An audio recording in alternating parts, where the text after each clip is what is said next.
Ladies and gentlemen, the National Law Enforcement Museum will open this fall and will feature a Hall of Remembrance where the stories of service and sacrifice will be told.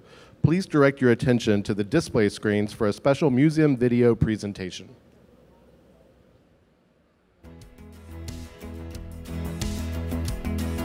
Steps from the National Law Enforcement Officers Memorial in Washington, D.C. A new museum dedicated to portraying the experience of law enforcement. Just south of the memorial, visitors will enter the museum through a light-filled pavilion and pass along an observation bridge before descending to the exhibit floor. There, visitors will put themselves in the shoes of the men and women sworn to protect them day in and day out. In the National Law Enforcement Museum, go on a covert operation. Be a detective in the Take the Case exhibit. Interactively be a 911 dispatcher. Learn of heroic officer stories, or see artifacts and evidence from historical manhunts and investigations. The museum is a place to collect real stories and experiences. Across these exhibits and inside the theater, visitors will learn what it takes to be an officer of the law. Split-second decisions that require bravery, exhibit heroism, and can at times lead to tragedy. At the National Law Enforcement Museum, we continue the traditions of the National Law Enforcement Officers Memorial, and we honor the officers who have died in the line of duty. These stories and exhibits will educate and inspire visitors who may not be fully aware of law enforcement's role in our society. And since the founding of our democracy, these links between government, law enforcement, and society have been at the core of our nation's progress. Police work in America takes many forms, most of which lie hidden from our everyday lives. But here at the National Law Enforcement Museum, the complete law enforcement experience sits proudly on display and will show visitors what it's like to walk in an officer's shoes. To learn more about the National Law Enforcement Museum, please visit lawenforcementmuseum.org.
Ladies and gentlemen, the Honorable Catherine Cortez Masto, Senator from the state of Nevada, the Honorable Steny Hoyer, Congressman from the state of Maryland, the Honorable Val Demings, Congresswoman from the state of Florida, and Mr. Jonathan Thompson, Vice Chair of the National Law Enforcement Officers Memorial Fund.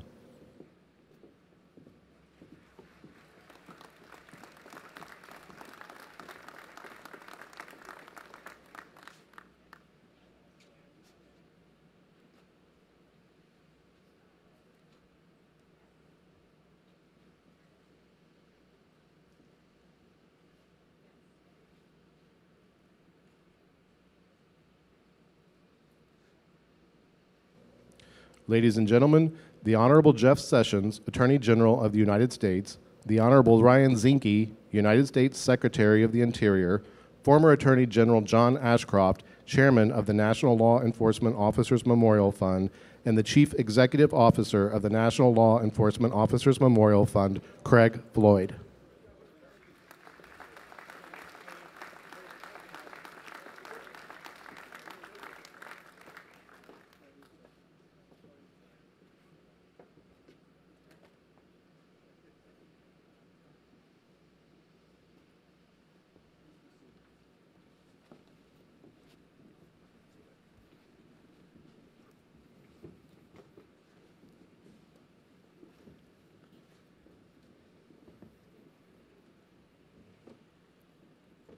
His name is Stephen McDonald. He served with the New York City Police Department. In 1986, at the age of 29, he was shot 3 times by a 15-year-old suspected bike thief. His injuries left him a quadriplegic, confined to a wheelchair for the next 30 years, and living on a ventilator. But that was just the ugly part of Stephen McDonald's story. The beautiful part is what we remember tonight. A few months after the shooting, Stephen forgave his teenage assailant. He spoke to thousands of officers, students, and others about his story and message of forgiveness. He inspired all who knew him and was referred to as God's cop. He was such a remarkable person that we invited Stephen to speak at the dedication dinner for the National Law Enforcement Officers Memorial in 1991. Addressing the survivors in the audience, he said, "I believe all of your loved ones are like lighthouses in a dark world, and they'll show us the way, and they'll show this country and the rest of the world the right way." Stephen McDonald died as a result of his injuries in January of 2017. And tonight, we officially add his name to the National Law Enforcement Officers Memorial. And this evening, we are honored to have his wife, Patty Ann, his son, Connor, a New York City police sergeant, his father, David, and other family members in attendance. You have honored us here with your presence tonight.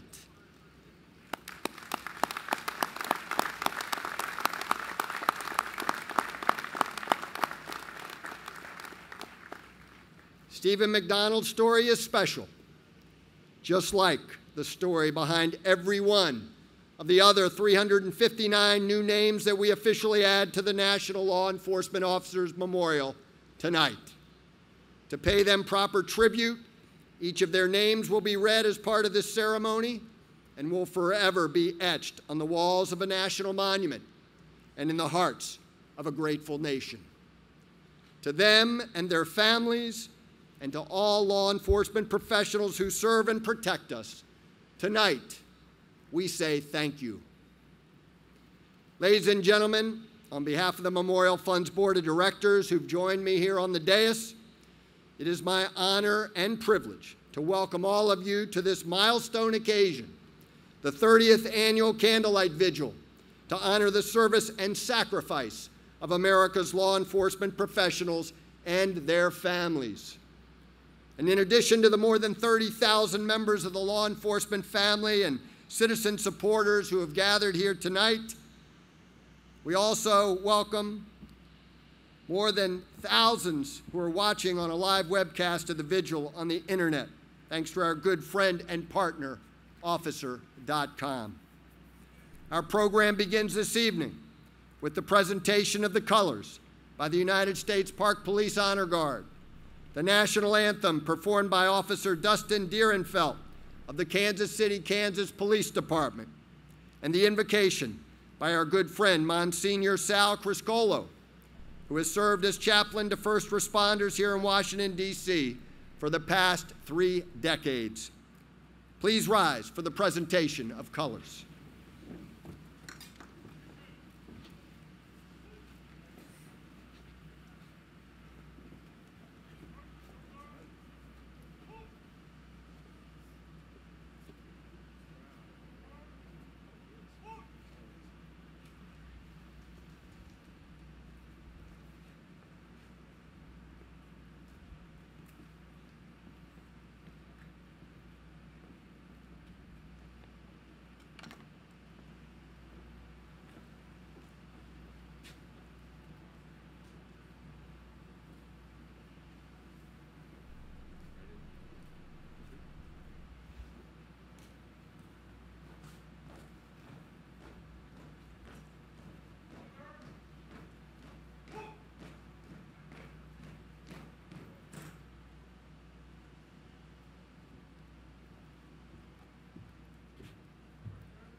Oh, say, can you see by the dawn's early light what so proudly we hailed at the twilight's last gleaming, whose broad stripes and bright stars through the perilous fight o'er the ramparts we watched were so gallantly streaming, and the rocket's red glare, the bombs bursting in air, gave proof through the night that our flag was still there. Oh, say, does that star-spangled banner yet wave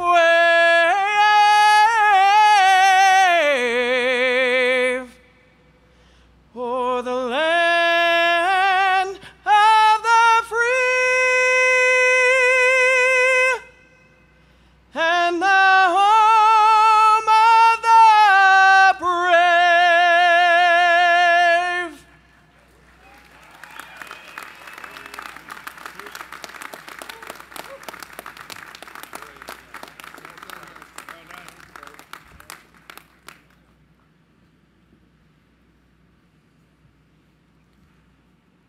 Let us now bow our heads in prayer.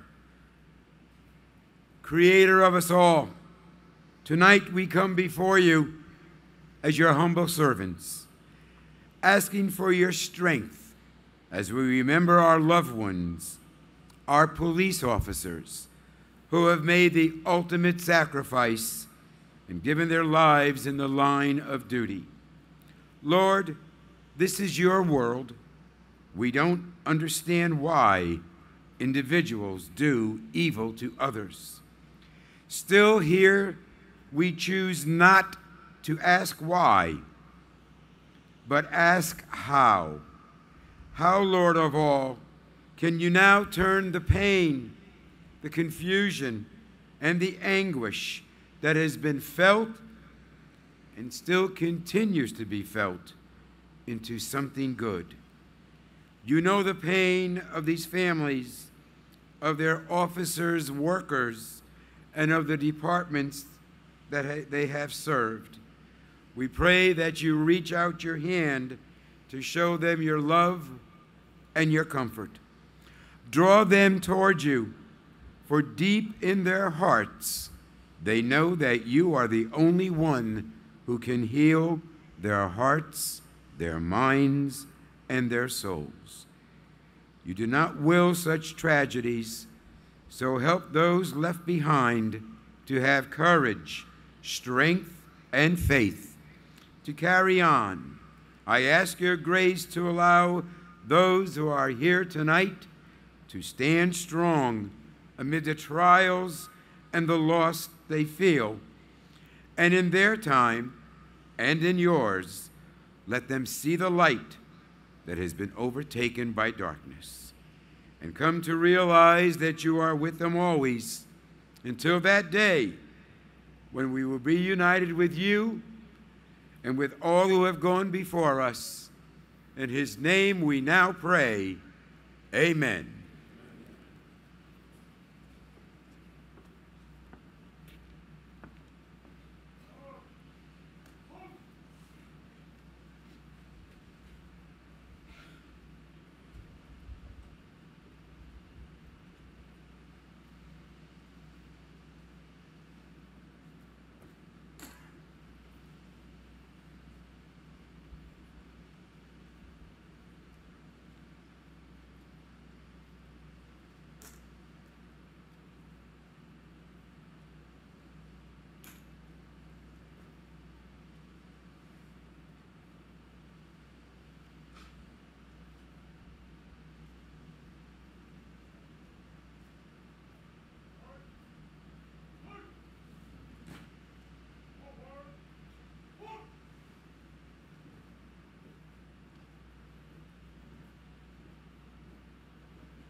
Ladies and gentlemen, the Honorable John Ashcroft, Chairman of the National Law Enforcement Officers Memorial Fund.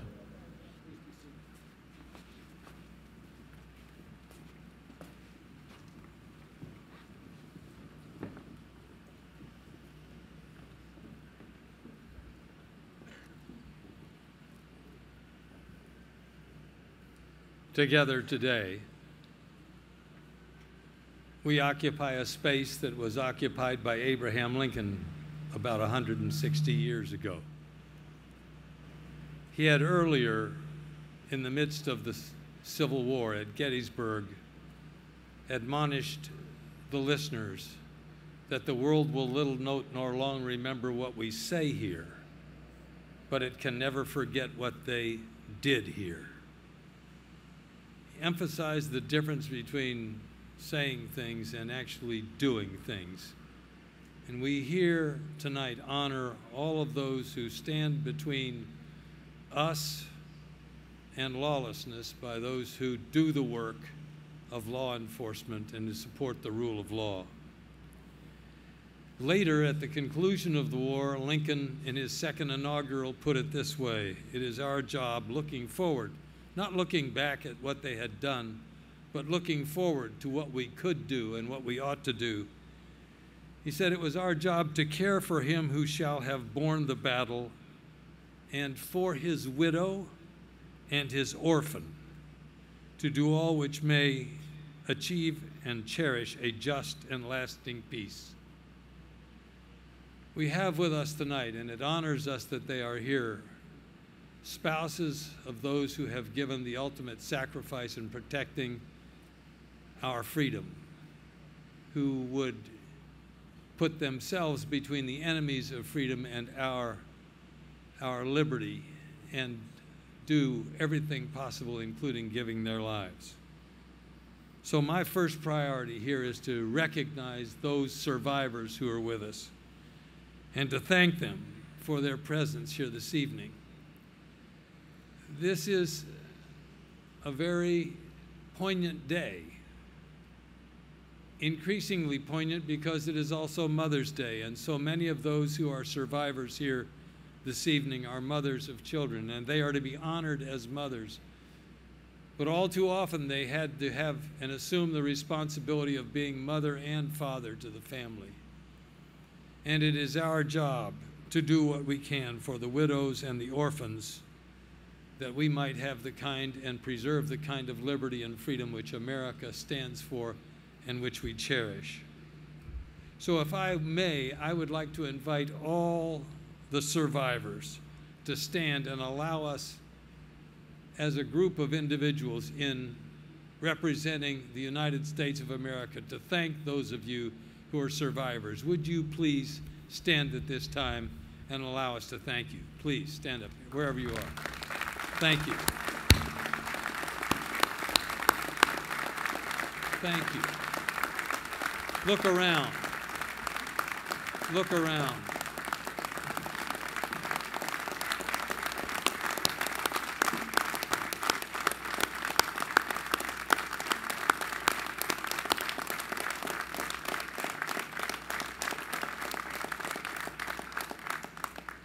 Tonight we're here to honor America's peace officers. Many call it the thin blue line, a strong and determined national line of protection, the line between right and wrong. But we're here especially to pay tribute to those that made the supreme sacrifice. And those are the names to be added to the wall. 21,541 names will be on the National Memorial, including the 360 new additions that are to be officially added this evening. Freedom isn't free. There are those who have paid a price for it, and I am grateful, and I'm sure you are grateful as well.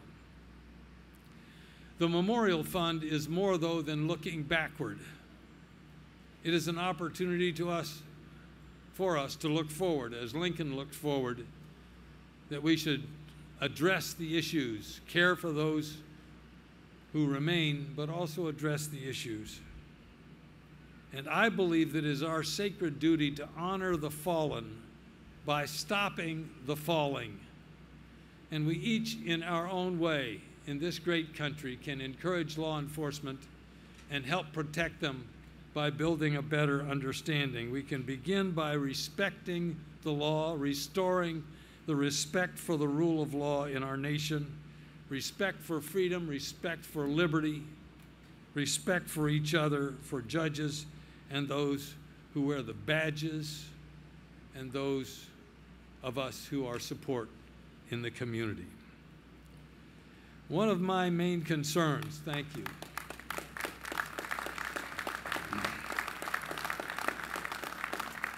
One of my main concerns is not just lawyers who are killed in the line of duty, but the lawyers who have been ambushed, who are targets simply because they represent the idea of defending the liberty and freedom of America.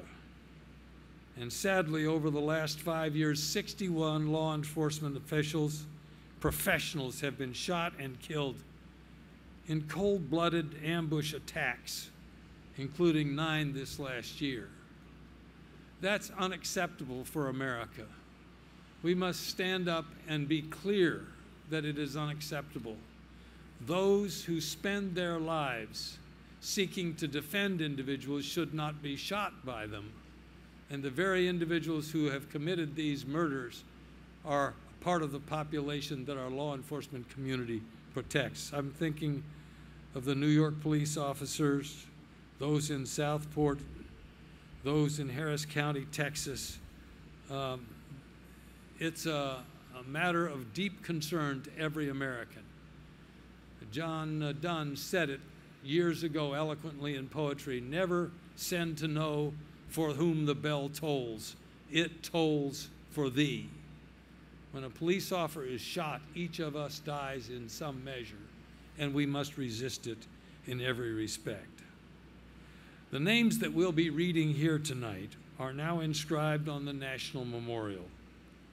But it's not enough simply to carve names on the wall, looking back at their heroism and at their devotion. We need to tell the inspiring stories of these individuals, the heroism, the dedication, the devotion behind those names for which they died. They died to safeguard liberty. Every citizen in this nation should be humbled by their sacrifice, and we should live differently as a result, with a profound respect for what they mean. And that's why we're building a National Law Enforcement Museum. The stories of our fallen heroes will be told in the museum's space. It'll be the heart and soul of the museum, the Hall of Remembrance, but we want it to be a hall of inspiration so that youngsters and oldsters like me who come to the nation's capital will have an opportunity to feel at the very bottom of their existence the very importance of law enforcement. The mementos that have been left at the memorial walls by families and friends will be displayed at the museum. The museum will provide a walk-in-the-shoes experience so people can get a real idea of what law enforcement is about, how it's undertaken, the risks there, and the opportunity for goodness that is expressed by individuals who embrace the opportunity of law enforcement. Our organization has been proud to take the lead in this effort, and I'm pleased to announce that after some 20 years of determined effort, the National Law Enforcement Museum will open on October 11th of this year. Many of you provided much needed help along the way. We are grateful for your support, and we look forward to your sharing in this opening. Tonight we begin National Police Week, a week when America honors its peace officers. A few blocks from here, we have a national monument honoring law enforcement profession, a monument that will forever remember those who have fallen. In a few short months from now, we will have a national museum to tell the story of the real-life dedication and sacrifice that those individuals made. Few professions receive such honor and respect, and none are more deserving. So it's with that in mind that I thank you for this opportunity to be with you this evening and your willingness to participate in this recognition of those who have given all they could in behalf of our liberty and freedom, and honoring those survivors who go forward in support of the ideals of freedom and liberty. I'm pleased that so many people of leadership responsibility have come to be a part of this evening's program. Unfortunately, due to an unavoidable conflict, the Secretary of Homeland Security, Kristen Nielsen, could not be with us tonight. I did want to acknowledge, however, the presence of Acting Deputy Secretary of Homeland Security, Claire Grady, who is one of the honored guests here on the dais, and I want to invite you to welcome her with a round of applause at this time. Claire.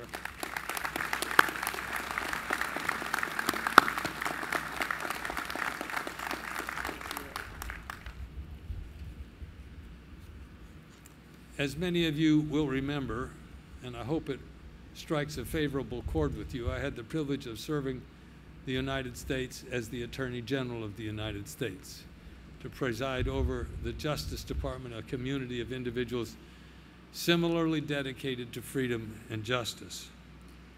I always like to say that justice was the one department of government that had a value for its name.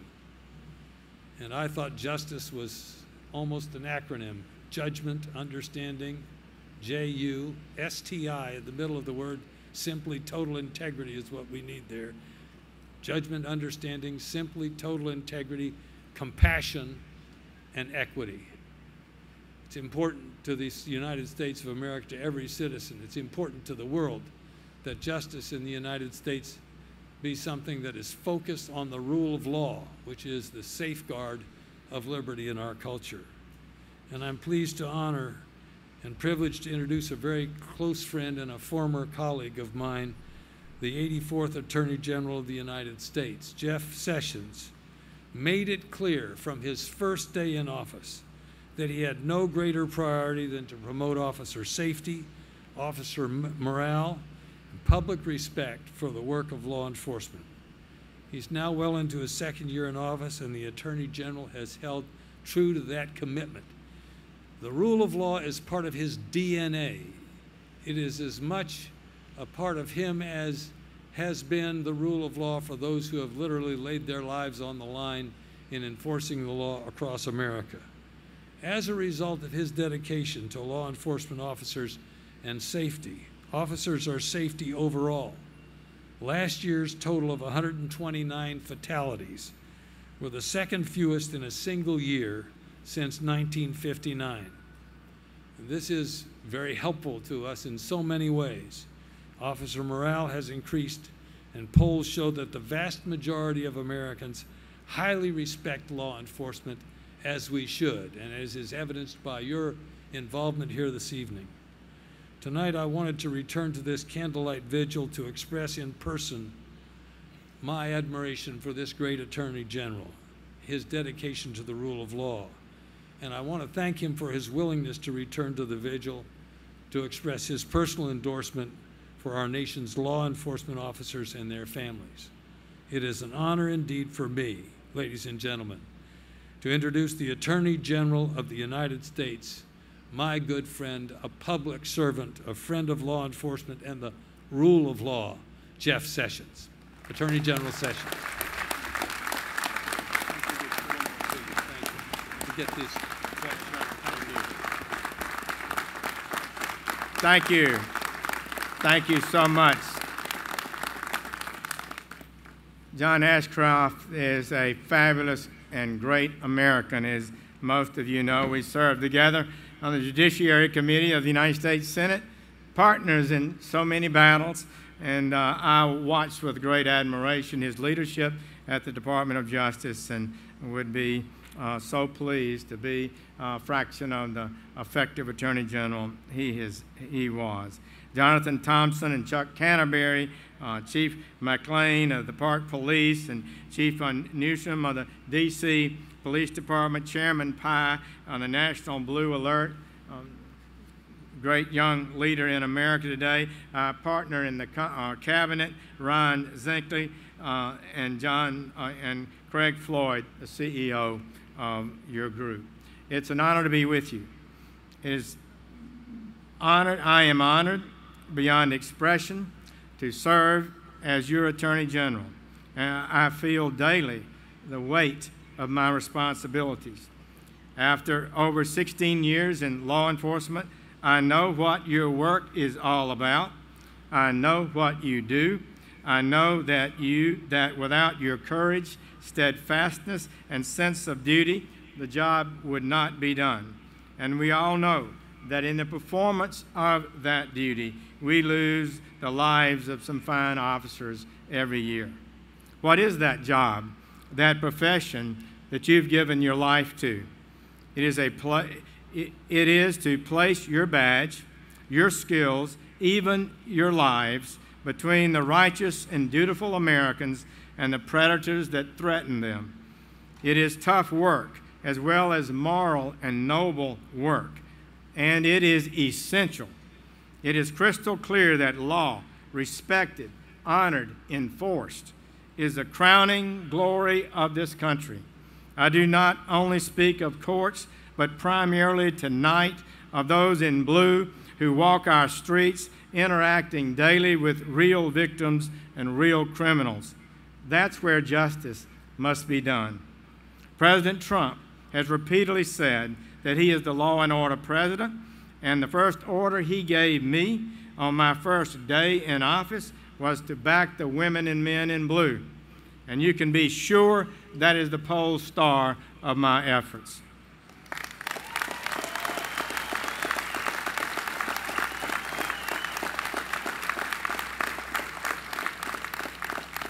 And you can be sure that this Department of Justice recognizes and honors the courage, skill, and professional of our law enforcement officers. For over 30 years, with strong leadership, better training, policies, improved education, crime went down in America. The homicide rate fell by half. Thousands of lives were saved.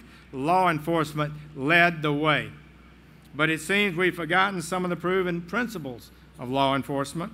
State and federal prisons have been reduced. The number of law enforcement officers have declined, and crime has begun to rise again. Crime is a direct threat to freedom, to public safety, and economic prosperity.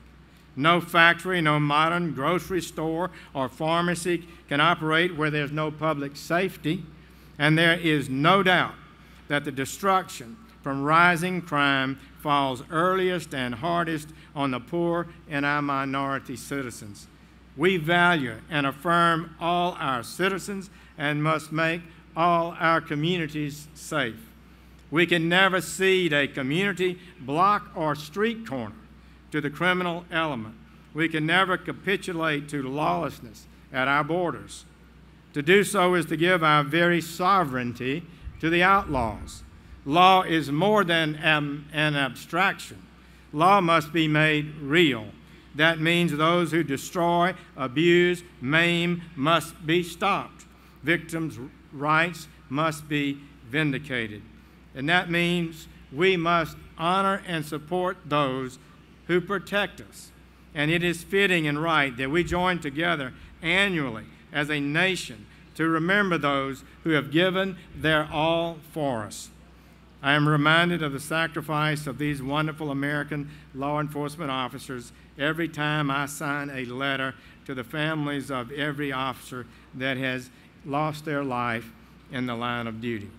And I believe it is one of my highest callings to bring attention to your successes, to encourage your fellow citizens to support you in your demanding and difficult work. So tonight, we remember our fallen heroes.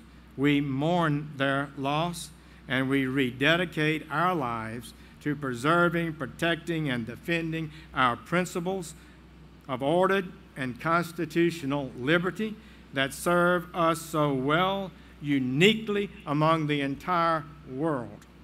As long as I'm Attorney General, the Department of Justice will have the back of all honest and honorable law enforcement officers.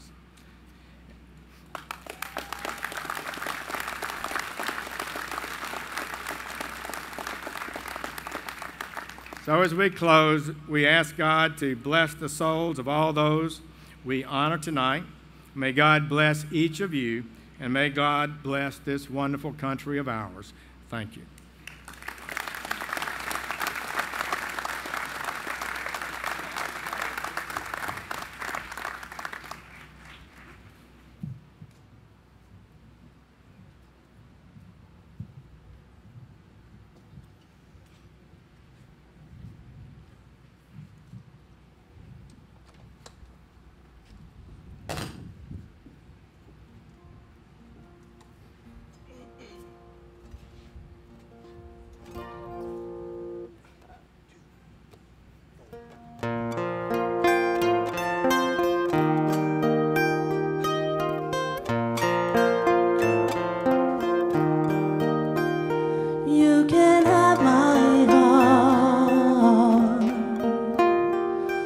but it isn't new. It's been used and broken and only comes in blue. It's been down a long road and it got dirty on the way. If I give it to you, will you make it clean and wash the pain away? You can have my heart if you don't mind broken things. You can have my life if you don't mind these tears. Well, I heard that you make all things new, so I give these pieces all to you. If you want it, you can have my heart.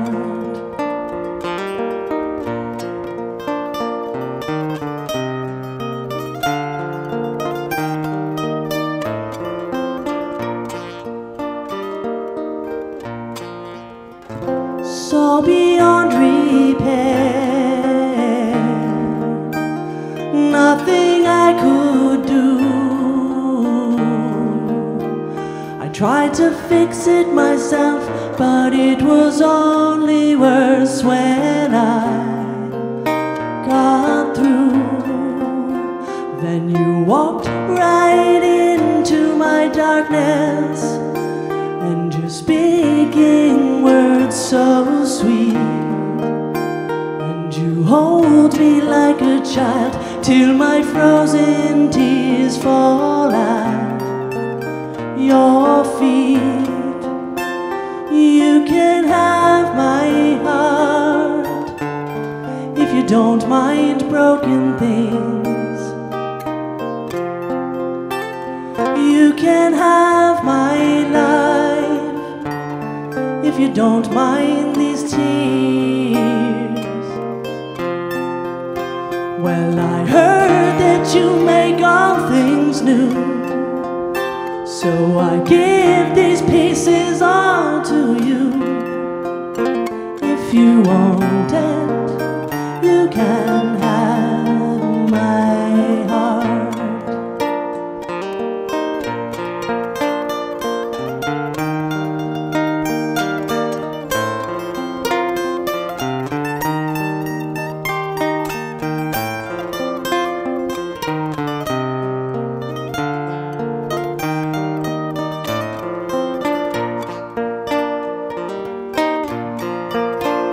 I heard that you make all things new, so I give these pieces all to you.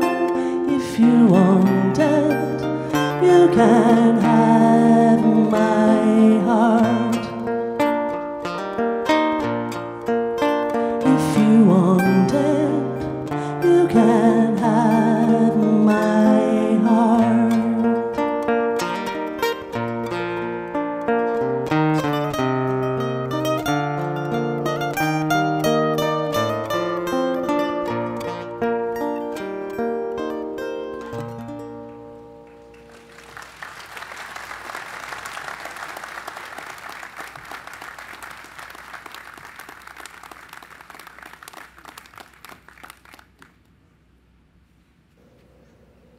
Ladies and gentlemen, Mr. Jonathan Thompson, Vice Chair of the National Law Enforcement Officers Memorial Fund.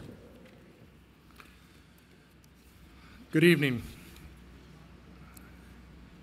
Before we introduce the next presenter, I wanted to take a moment and thank those that make much of this happen.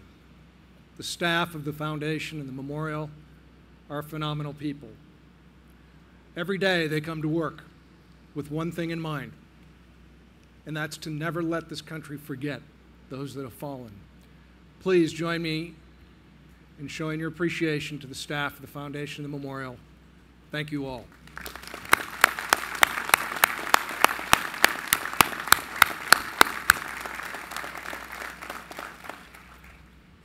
Tonight's ceremony could not occur without the generous contributions of so many. On behalf of the Memorial Fund's Board of Directors, I want to recognize all of our National Police Week sponsors and partners. It's because of their generosity and their contributions that we can hold these events. The first is Verizon, one of our longtime corporate partners, a very generous supporter of the Law Enforcement Museum and a member of our Board of Directors. This is their second year as presenting sponsor for the Police Week, and I'd like to acknowledge and thank their representatives who serve on the board with me. He's joining us tonight, Gabe Esposito, who's here on the dais. Gabe, thank you.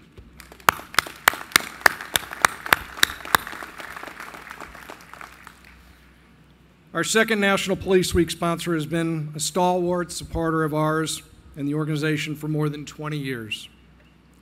They call themselves the Police Unity Tour. Their motto says it all. We ride for those who died.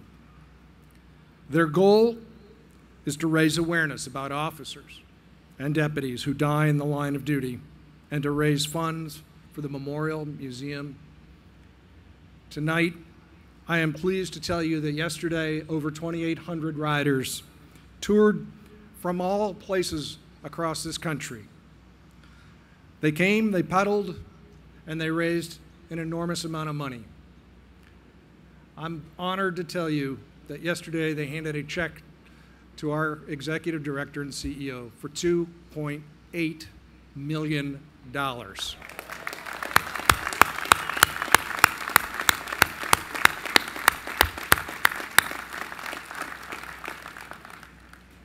Here's something you may not know, though.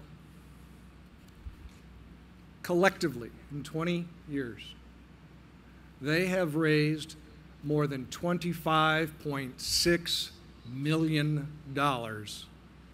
for those that have fallen.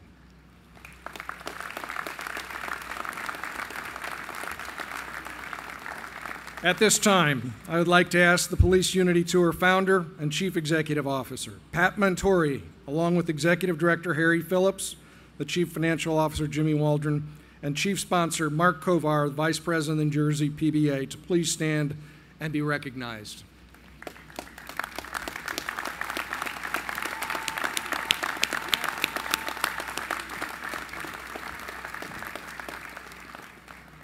One last sponsor acknowledgement. As you heard, the National Law Enforcement Museum will open on October 11th. None of that would have been possible without the support and the phenomenal backing of Motorola Solutions. They are the lead sponsor and have donated more than $18 million to ensure that our nation had a museum to tell the stories of our fallen heroes. Their generosity is extreme, and it is so greatly appreciated.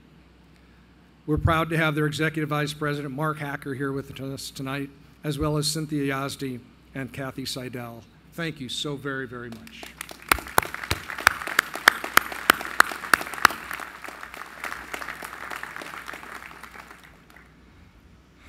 As the Attorney General Ashcroft mentioned shortly ago, there's probably no more important group of guests with us tonight than the surviving members of our fallen law enforcement heroes.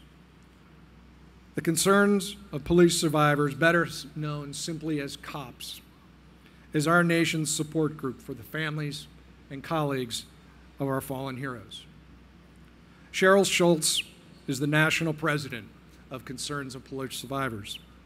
Cheryl's journey that brought her to us tonight began on August 17th, 2002, when her husband, Kevin, a Pojoaque Pueblo, New Mexico police officer, drowned while rescuing a 12-year-old boy.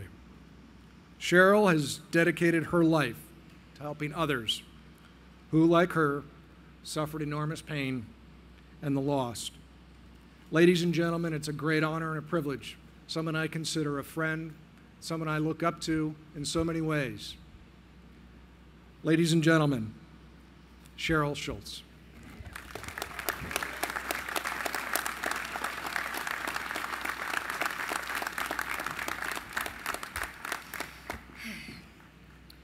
We have but one crack at this life to bring glory to God. Clifford Clark. On August 9th, 1958, a man was born. He grew up with a lot of broken pieces in his life at a very young age. He lost 2 siblings. He lost his mother at age 12 to a drunk driver. He then entered the foster program. Later, he lost his father to disease. He took the broken pieces of his life and became a soldier, a law enforcement officer, a godly man, my husband, the father to our son, a brother and guardian to many. August 17th, 2002 ended his watch. On this day, he dove into a river and saved a young boy that was drowning. He was in the right place at the right time with a decision to make. A lifetime of putting the pieces of his life in place came together. He was able to save the boy and finished his last act of service. As the light left his eyes, he completed his course on earth by the side of that river. His last act of service here on earth, a success. Kevin Schultz was his name and he was mine. Early in our marriage, he gave me a passage in the Bible 12 years before I needed it. At the time, it meant very little. I actually dismissed it. When I came across it, I found that he had marked it with his name and a date in my Bible. Allow me to share it with you. It is found in Philippians 2:12 through 15. He had no idea at that time the purpose or impact it would make on my life just 2 years after he had died when I found it. Wherefore, my beloved, as ye have always obeyed, not in my presence only, but now much more in my absence, work out your salvation with fear and trembling. For it is God that worketh in you both to will and to do of his good pleasure. Do all things without murmuring and disputing, that ye may be blameless and harmless, the sons of God, without rebuke, in the midst of a crooked and perverse nation, among whom ye shine as lights in the world. I was here with my 8-year-old son 15 years ago, sitting in these same seats, lighting a candle just as you will. The light represented to me the life that he lived and gave freely to others, including that small boy he saved as the last gift. As I lit that candle 15 years ago, I reached over to another survivor, and the flame was transferred between us. Our lives were connected that very moment as survivors in this blue family who surrounded us and welcomed us that night.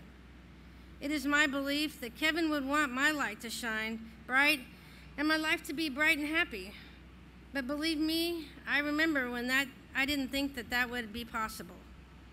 I have learned over time, with the help of those people I met during my first National Police Week and through COPS, that I can be.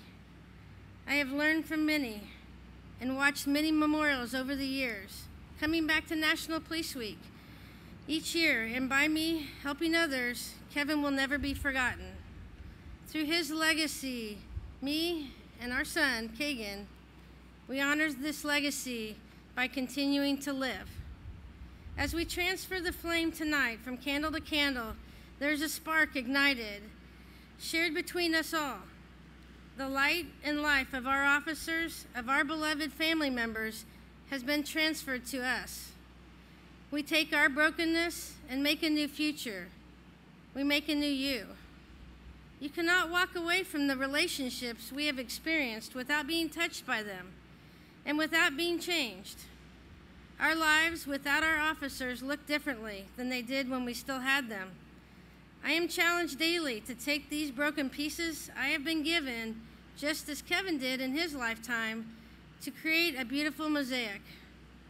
Our officers will be the special piece of that mosaic and never forgotten. But new pieces will be added to our lives. Don't be afraid to let that happen. I want to thank you all, the law enforcement officers in attendance tonight, for your support. A special thank you to all those amazing officers who have ridden their bikes in memory of officers this week. You have no idea how much it means to us to know our officers will never be forgotten by their brothers and sisters in blue. I want you all to know that you are all forever a piece in my mosaic. Thank you.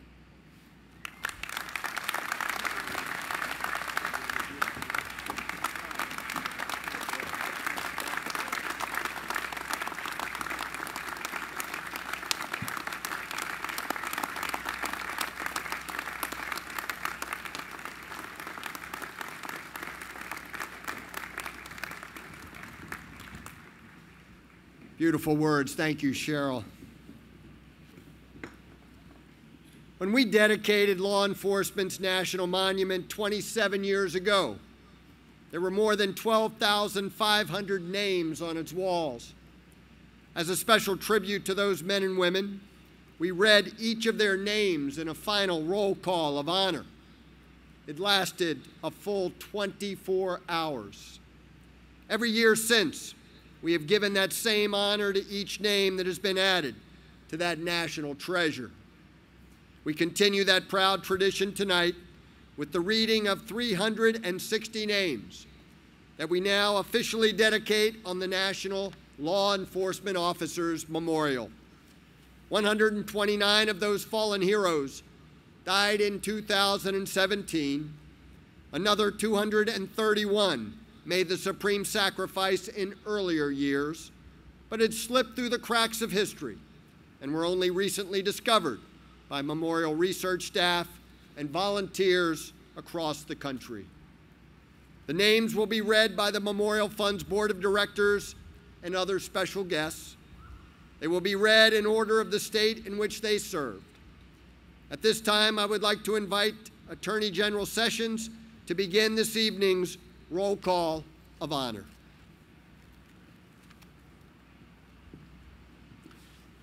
From the state of Alabama, Benjamin Lawrence O'Brien, James Durand, Sebron J. Crook, John S. Harrington.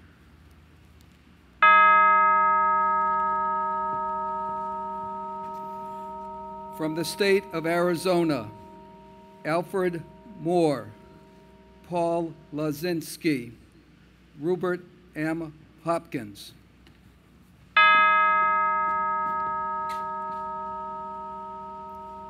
From the state of Arkansas, Timothy Allen Braden, Patrick Neal Weatherford, Keith Bernard Bradford Sr., Kevin C. Mainhart.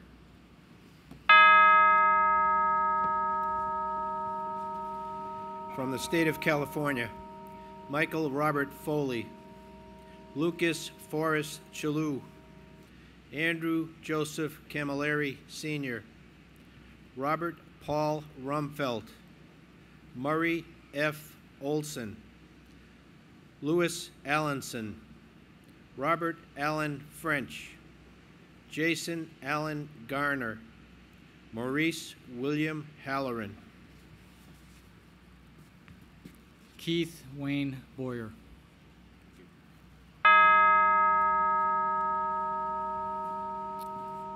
From the state of Colorado, Molly Tyler, Zachary Spurlock Parrish III.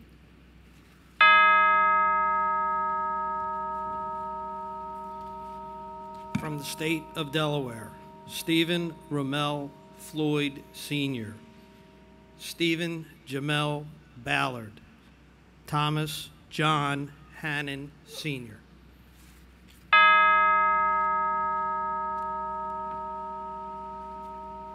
From the state of Florida, Steve R. Bennett.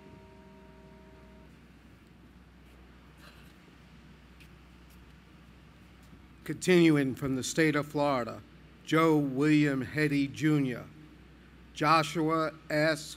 Montad, William Tampus Bishop, Julie Ann England Bridges, Matthew Scott Baxter, Richard Samuel Howard III, Norman Cecil Lewis, Deborah Lucia Clayton, Benjamin J.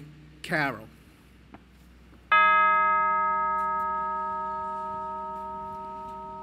From the state of Georgia, Curtis B. Ballou, Christopher James Monica, Torre Nukarama Haywood, Michael Christopher Butler, Julian Reed Palmer. Continuing from the state of Georgia, Christian Nicole Hearn, W. Richard Duncan, Gregory Michael Marr, James Martin Wallace, John Kimmy.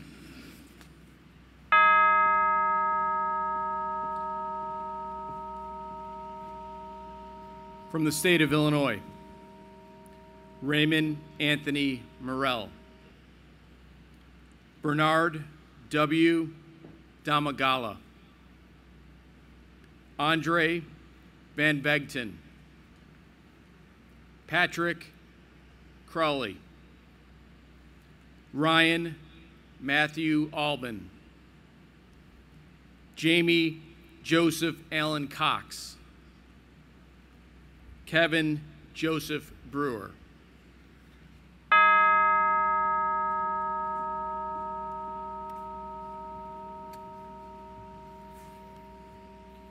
From the state of Indiana, Andrew Dillon, John Watterson, Aaron William Allen, Harrison B. Wells.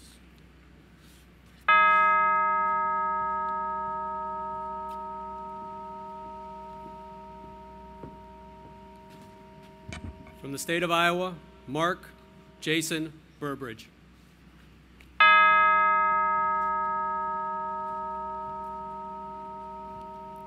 From the state of Kentucky, James Simpson Harrison, David Ray Gibbs, Nicholas Aniceto Rodman.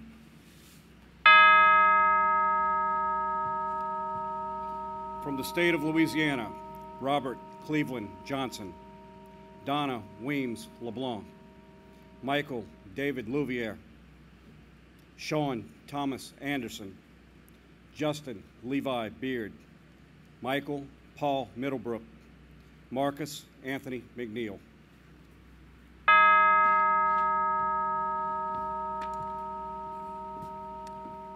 From the state of Maine, Nathan Michael Desjardins, Christopher M. Gardner.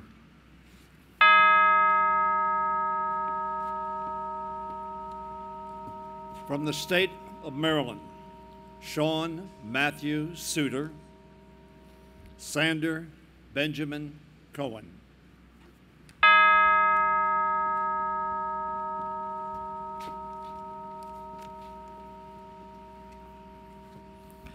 From the Commonwealth of Massachusetts, Seth A. Noyes,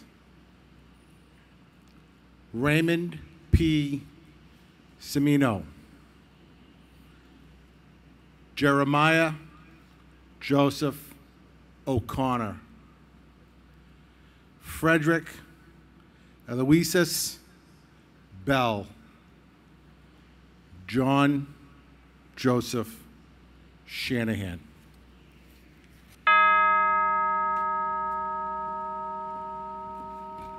From the state of Michigan, Alan Scribner, James Sutton, Donald Olson Kimbrell, Ryan Keith Settlemeyer, Timothy James O'Neill.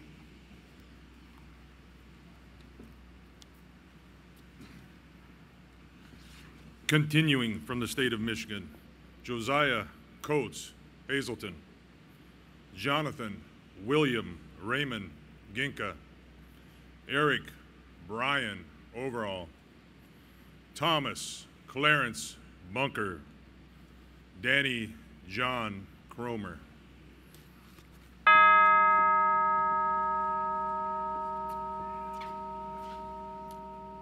From the state of Minnesota, William Allen Matthews. From the state of Mississippi, Donald William Durr, James Edward Clark, Bobby Jean Spencer.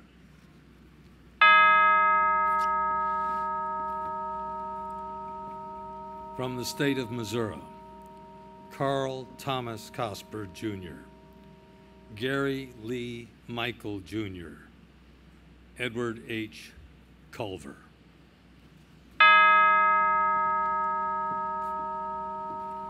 From the great state of Montana, Montana Tate Trooper, Mason Palmer Moore.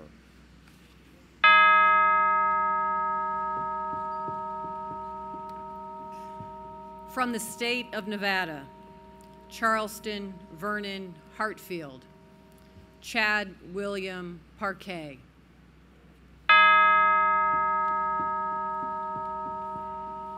From the state of New Jersey, Christopher A. Vidro, Matthew Lawrence Tarantino. Heroes do live forever. From the state of New Mexico, Andrew J. Dominguez and Stephen Lawrence Ackerman.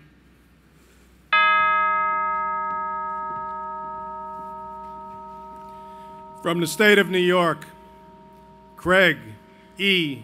Lehner, Franklin G. Dix, Kevin Michael Haverly, Charles Dennis Cole, Jr., John Brannigan, John E. Hoy.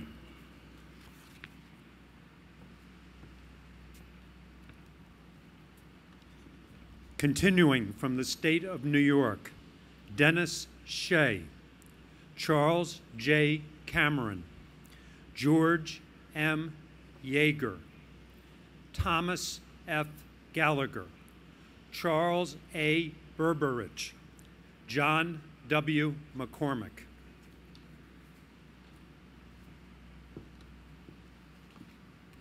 Continuing from the state of New York, William H. Galbraith, George Dapping, Brian L. O'Donnell, Thomas F.J. O'Grady, Martin Maloney, Gustav August Beder, Jr.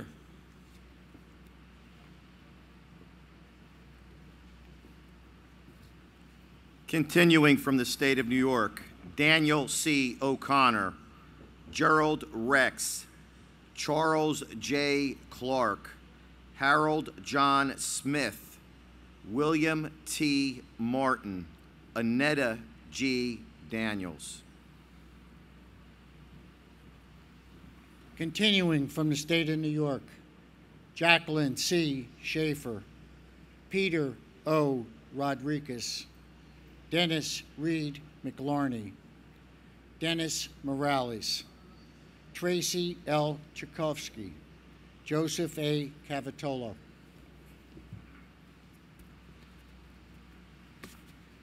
Continuing from the state of New York, James M. Burke, Cheryl D. Johnson, Allison A. Beckles, Robert A. Montanez, Donald J. O'Leary, Jr., John A. Russo.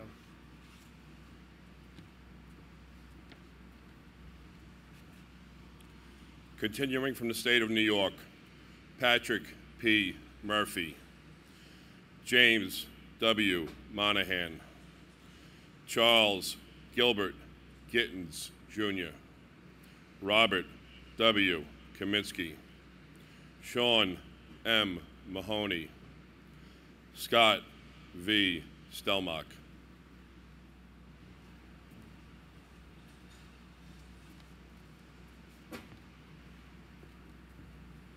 Continuing from the state of New York, Otto R. Espinoza, Stephen Joseph Bonanno, Peter D. Chachicho, Demetrius Hopkins, Charles R. Gunzelman, Michael Kenneth Davis.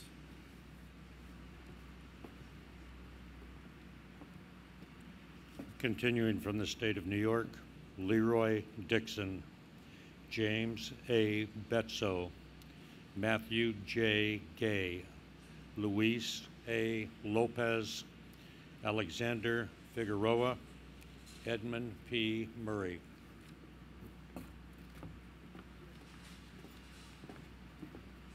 Continuing from the state of New York, Ronald A. Richards, Louis Pioli, Charles M. Caron, Marcy Sims, Wayne A. Jackson, Michael J. Galvin.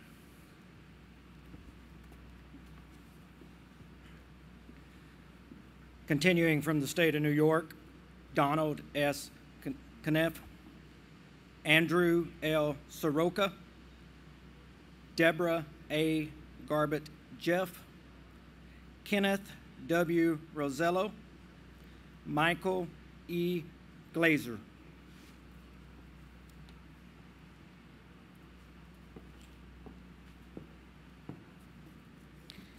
Continuing from the state of New York, Michael V.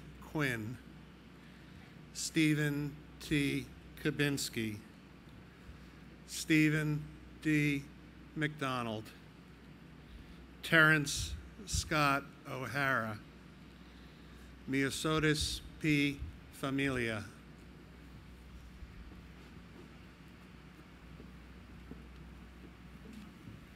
Continuing from the state of New York, Darrell J. Burrows, Sr., Brian S. Faub, Joel R. Davis, Robert J. Johnson, Edward Pullman.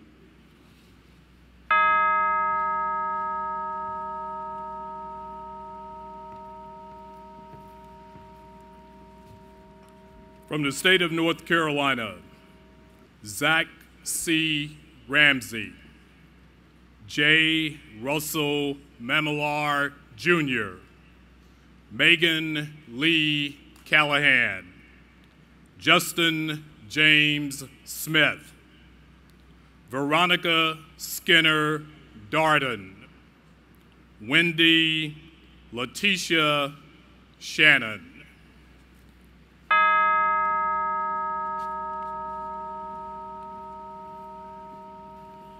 From the state of North Dakota, Colt Eugene Ollery.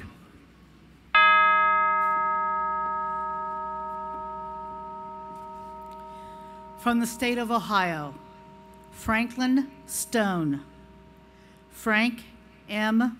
Morrison, Donald Orville McLaughlin, Martin Arnold Stanton, David J. Fahey Jr., Bradley Thomas Scott, Samuel John Motz, Justin A. Leo, Stephen Eric Desario, Marvin Scott Moyer.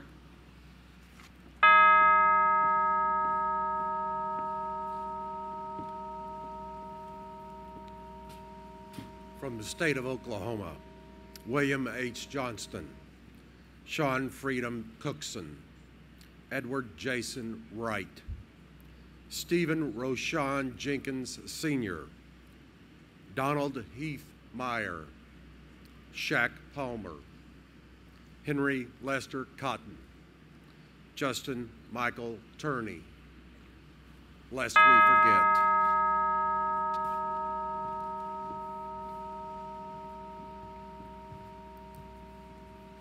From the state of Oregon, John Edward Lawrence.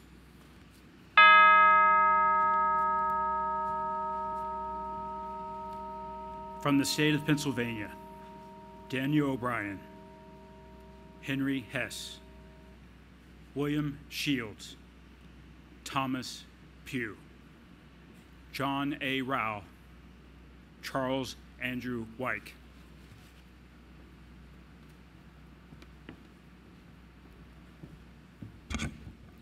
Continuing from the state of Pennsylvania, George Ralph Watt, John Barner, William McKinley King, Howard A.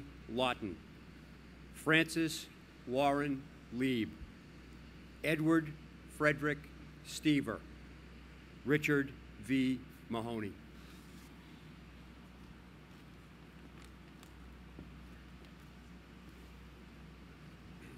Continuing from the state of Pennsylvania, George French Brown, Henry Unger, Robert R. Walker, Edward Holmes, Sean Delbert Rager, Abner A. Hull, Jr., Scott A. Moyer.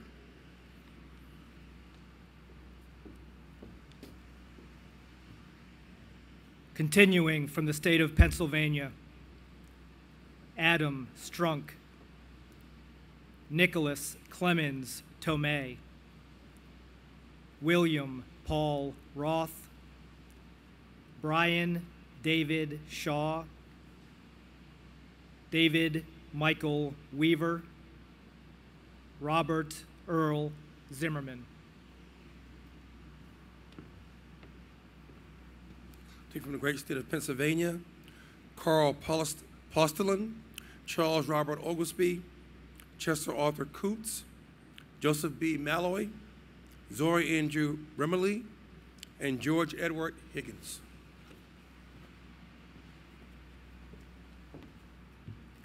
Continuing from the state of Pennsylvania, Joseph Roland Brown, Edward Clarence Jackson, John Patrick McLaughlin, James A. Walsh, Michael Paul Stewart III, Thomas Morris Ulsh.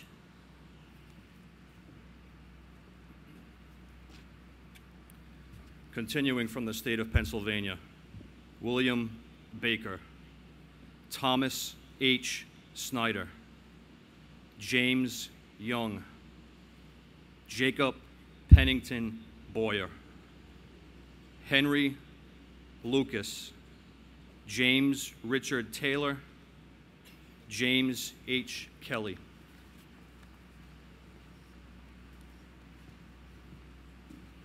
Continuing from the state of Pennsylvania, Joseph Nutter, Francis Quinlan, Nathaniel Thomas Holt Jr., John N. Blanford, Daniel B. Clinton, William J. Saunders.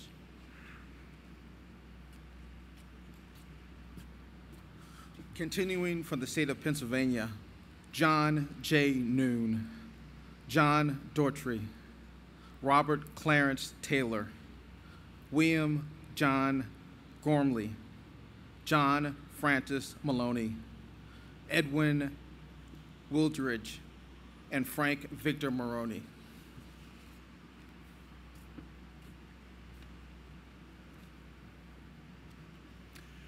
Continuing from the state of Pennsylvania, Donald Allen Oldfield, Raymond Diaz Jr., Samuel Lucchino, Valentine Boos, Charles W. Dimmock, William Brownlee Myers, John Thomas Caslin.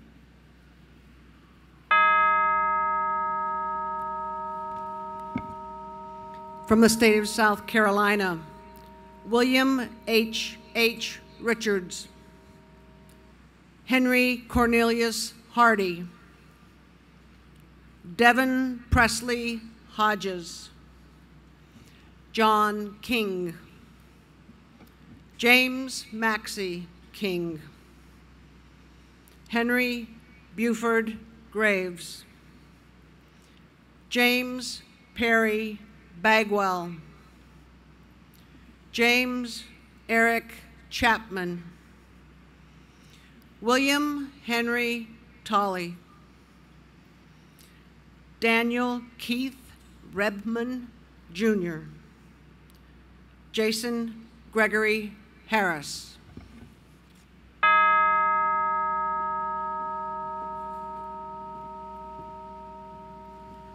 From the state of Tennessee, Abner DeMint, Lee S. Eldrith, William M. Hunt, John Mansfield Rush, Glenn Ernest Giles, David Harold Rader, Robert Bolin Sr., Eric Wayne Mumau, Jimmy Dwight Tennyson.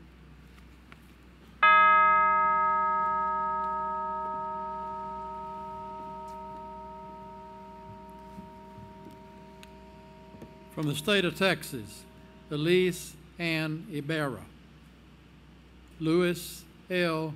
Cashett, Tipton M. Simmons, Clinton Francis Greenwood, Santiago Hinojosa, Steve Albert Perez, Jerry Roland Walker, Elias Martinez Jr., Thomas Doyle Ray Jr.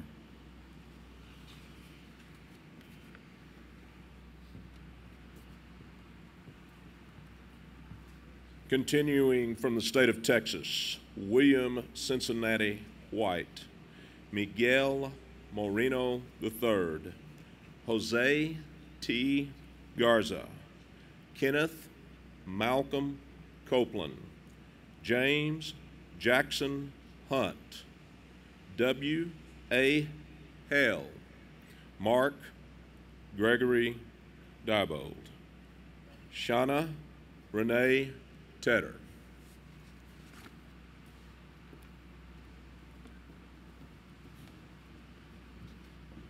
Continuing from the state of Texas, Thomas Patrick Nipper, Damon Charles Allen, Floyd East Jr., Monty Dale Platt, Charles Eanes, Silas A. Gamble, Otto Henich, Jason Matthew Fan.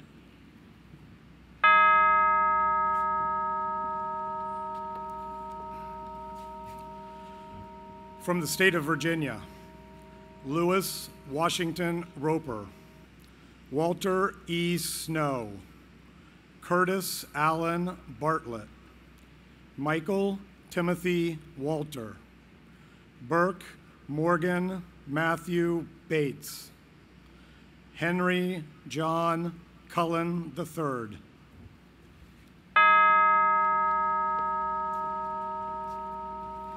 From the state of Washington, Randall Scott Gibson, Fred Hickson. From the state of West Virginia, Aaron Lloyd Crook.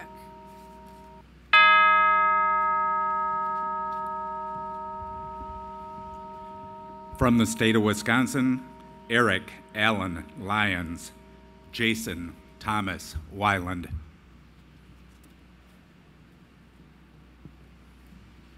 Continuing from the state of Wisconsin, Anthony Joseph Borostowski. From the state of Wyoming, Charles Henry Edwards, Jr., Mark Lamont Meacham.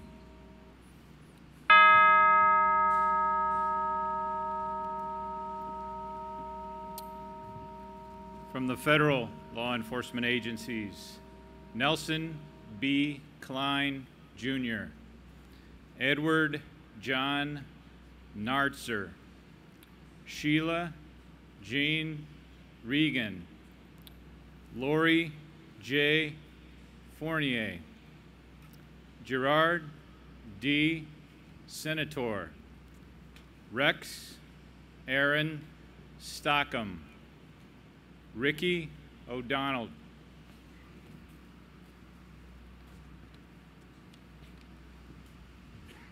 Continuing from the federal law enforcement agencies, Dwight Bernard Blackman, Jr., Isaac Morales, Rogelio Martinez.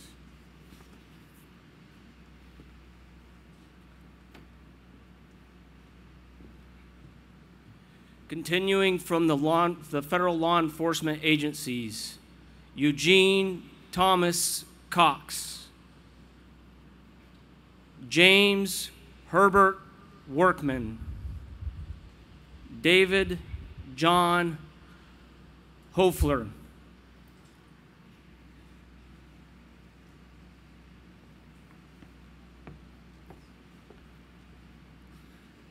Continuing from the federal law enforcement agencies, Clement McCausland, Noah H. Burns, Russell Wireman, Anthony Dunleavy Garden, Alexander S. Whiteley, John A.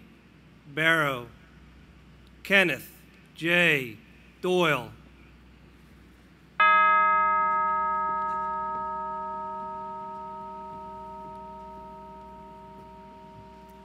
From the United States Commonwealth of Puerto Rico, David Torres Chaparro, Benjamin Antonio de los Santos Barbosa, Roberto Medina Mariani, Ángel Luis Lorenzo Gonzalez, Hector Luis Matias Torres.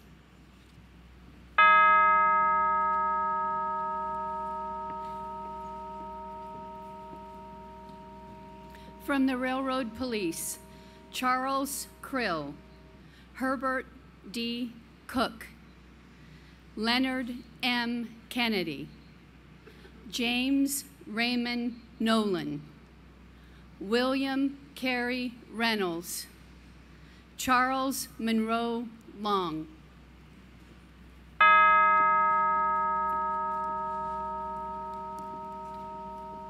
From Tribal Nations, Houston James Largo, Ugashan Curtis Blackbird, Nathan Bradford Graves.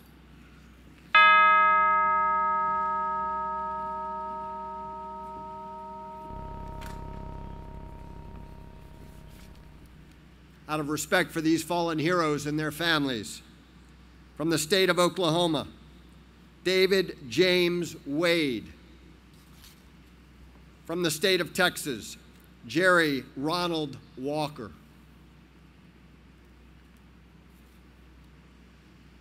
May these fallen heroes of America rest in peace, and may they and their families never be forgotten. Behind every name read here tonight, and on the walls of the National Law Enforcement Officers Memorial, are stories and memories that burn brightly, tonight and always. Stories that inspire us, and memories that cannot be extinguished. As a symbol of that eternal remembrance, we will now light the memorial candle. And I would ask Attorney General Sessions and COPS National President Cheryl Schultz to please come forward and do the honor. The flame will then be passed to each of you with the help of the trustees of the Concerns of Police Survivors.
had granted me a son.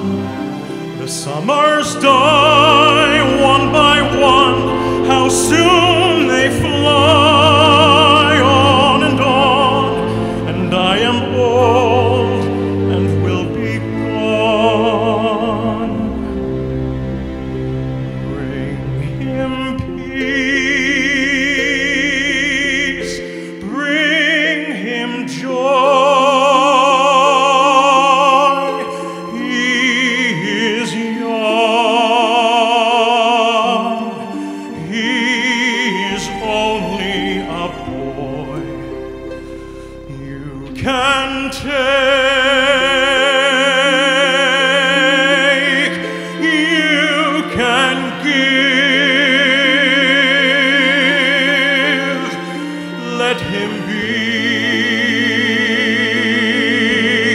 let him live. If I die, let me die, let him live. Bring him home, bring him home, bring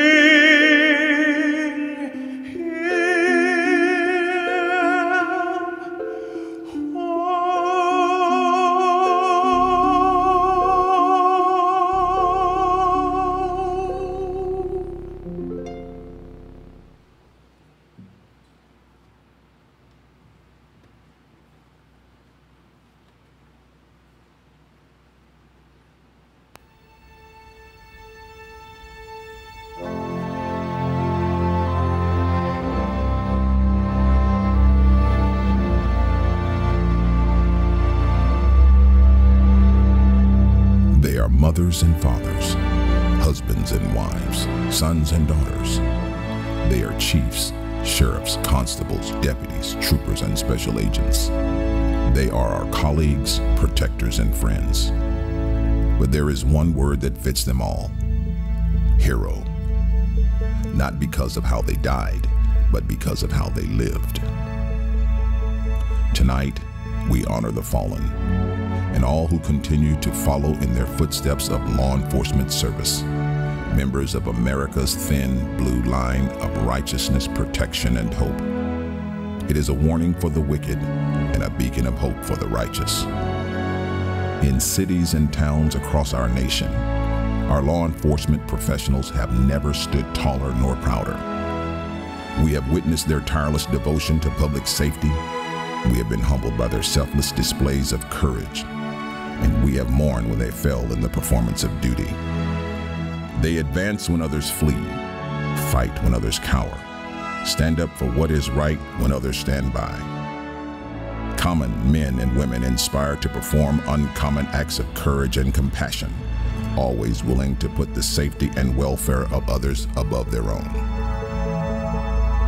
With more than 21,000 names etched on the walls at the National Law Enforcement Officers Memorial a few blocks from here, we stand shoulder to shoulder to honor these men and women who are now part of law enforcement's eternal legacy of honor. But with the addition of new names each year on the National Monument to the Fallen, we cannot ignore the terrible price that so many have paid to help harden a protective shield of freedom and public safety.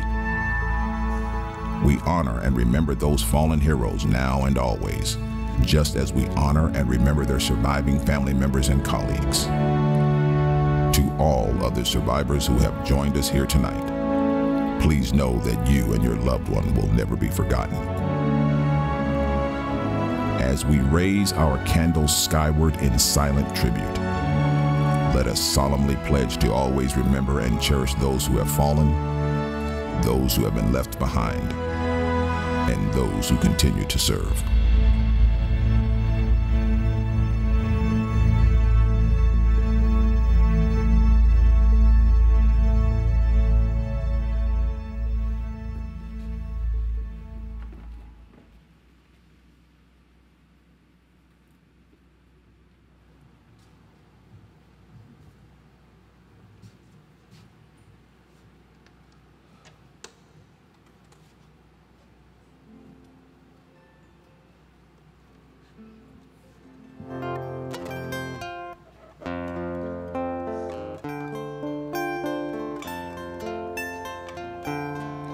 Well, I heard there was a secret chord David played and it pleased the Lord, but you don't really care for music, do ya?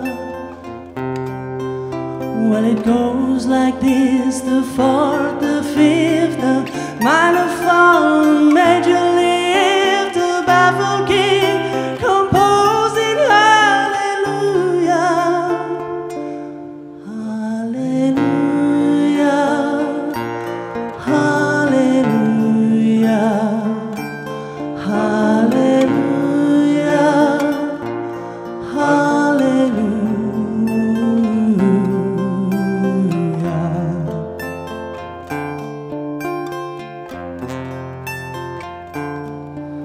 Your faith was strong, but you needed proof. You saw her bathing on the roof, her beauty and the moonlight overthrew ya. But she tied you to a kitchen chair, she stole your throne and she cut your hair, and from your lips she drew the hallelujah. Hallelujah, hallelujah, hallelujah, hallelujah.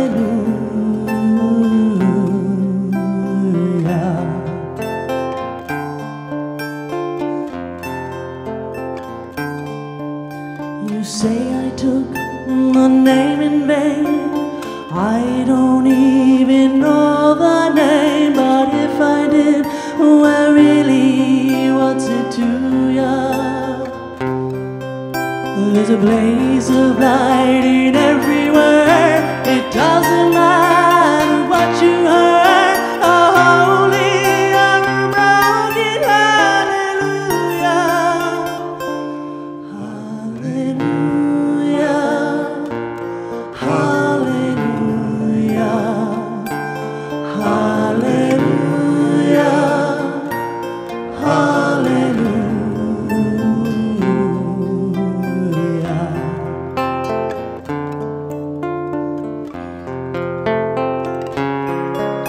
I did my best, it wasn't much. I couldn't feel, so I tried to touch. I've told the truth, I didn't come to fool you. And even though it all went wrong, I'll stand before the Lord and song with nothing on my tongue but hallelujah. Hallelujah, hallelujah, hallelujah, hallelujah.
Ladies and gentlemen, for your safety, please carefully extinguish your candles at this time.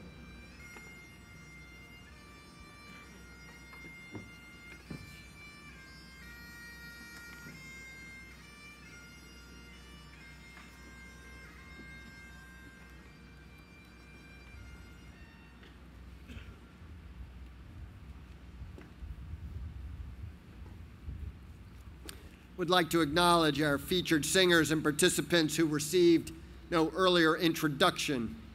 Deputy Superintendent Pauline Wells of the Cambridge, Massachusetts Police Department, who performed Broken Things and Hallelujah.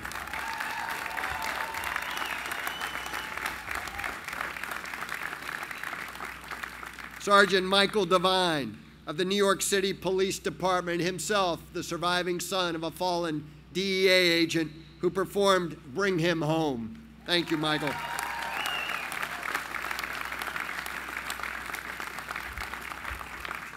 And our bagpipe soloist, retired DC Metropolitan Police Officer Chris Jackson. Thank you.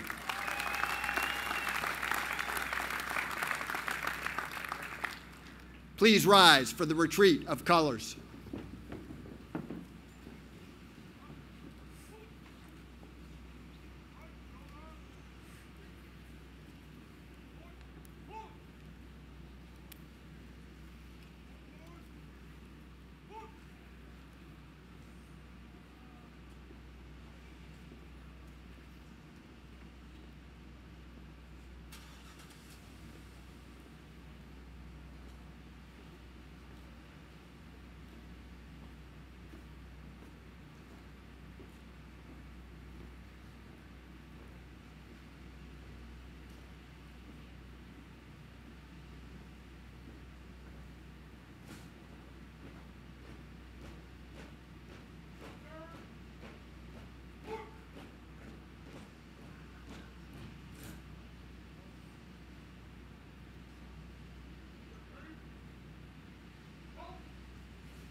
Ladies and gentlemen, that concludes our ceremony. We thank all of you for coming. May God bless you, and may God bless all of America's peace officers and their families. Thank you.